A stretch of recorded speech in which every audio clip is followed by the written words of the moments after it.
ఎంట్రుకల సంఘం అయితే వెళ్ళారు. నేనైతే వెళ్ళలేదు. ఎందుకంటే నాకు హెల్త్ బాగుండదు చలికి అని చెప్పేసి వాళ్ళైతే మార్నింగ్ 2కి లేసి రెడీ అయ్యి అందరూ వెళ్ళారంట. ఇదైతే మా గంగమ్మ గుడి అనమాట. మా చెల్లైతే ఏదో ఆడబిడ్డ సంఘం అన్నట్టు ఏదో బాణం కూడు ఇంకా ఏదో గండు దీపం అవి ఇవి అన్నీ ఎత్తుకోమైంది. ఇంకా ఈ తాత అయితే గంగయ్య అని చెప్పి గుండు కొట్టడానికి చాలా భయమేస్తుంది. అయ్యప్పకి చిన్నపిల్లలకి అస్సలు గుండు కొట్టడు. ఇంకా మేర కాబట్టి మా నాన్న వాళ్ళకి కూడా మా ఊరి నుంచి వెళ్ళండు బయట నిలబెట్టి. ఇంకా మా ఇంటి ముందు నిలబెట్టినారు కాబట్టి అంటే మమ్మల్ని కూడా లేపేసి ఒకటేసారి వెళ్ళిపోయినారు అనమాట. ఇంకా మా పెదనాన్న మా పెద్దనాన్న కూతుళ్ళు మా వదిన అందరూ మా ఆడబిడ్డలు అందరూ కలిసి వచ్చేసినాము. ఇంకా మేమైతే ఎరగడ్డలు టమాటాలు కావాల్సినవి అయితే తరిగిచ్చేసి ఇంకా తిరిగి ఇంటికి అయితే వచ్చేసాను. గొంతు నొప్పి స్టార్ట్ అయింది.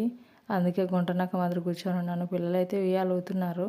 2 రోజులు హాలిడే పెట్టుకుంటారు. మళ్ళీ ఊళ్ళో అయోధ్య అక్షింతల కోసం వెళ్తారు.